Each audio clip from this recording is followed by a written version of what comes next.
My name is Samantha Tucker. I don't know if you remember me, but I have a few previous videos.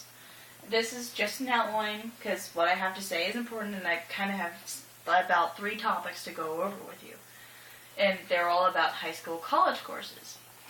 And I'm sure a lot of you that are seeing this video either got here by happenstance, are in college courses right now, are going to take college courses, or might have friends or relatives, or even children that are eventually going to take college courses. And there are factors to think about. And they are how small the school is. How the TV factor. Because distance learning is through TV. And you have to be self-motivated, and that's probably the most important one. But starting with small schools, it is a factor because your English teachers might not have progressed far enough in the year or far enough in your grade to talk about how important some of the stuff is. And it amazed me when my comp teacher asked for an 8-page paper when I've rarely done a 3-page paper. And I think it would be part of the school that affected that. So it's a factor. And very rarely in a small school, very small, unmotivated school at that, you don't learn about NLA format, APA format, how to do a bibliography correctly. I mean, it's a big deal, especially if you take English, and this affects science and math, and it can hurt. But you just gotta push through.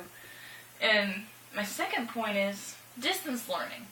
I took distance learning through the University of Monticello. Like I said, it is through TV. And you have to know, especially in the school I was at, class started at their time. Class ended at their time. So class may start 4 minutes earlier, but your class doesn't get there till 4 minutes later. It's kind of messed up. And since in actual college classes, you have an hour, 2 hours, somewhere in there to have lecture and have time and be able to talk. If you go through distance learning, you don't really. So every minute of the time slot is filled. And you may not have the time at the end of class, the 1 or 2 minutes, to ask your questions.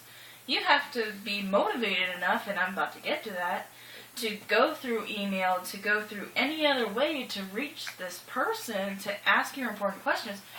And motivation, again, is a huge part of it, because it's not like college. You don't pay to be there. You don't have to go and scramble and grab all these scholarships. You don't have to pay for the books out of your pockets. It's high school still. You have a little bit of cushion because you're not graduated yet. So again, it gets better, but just remember, everything's a factor. Small schools, motivation, and the distance. Just, it affects it, and I don't want anyone to overlook this. But best of luck to you, because sometimes you may just need it.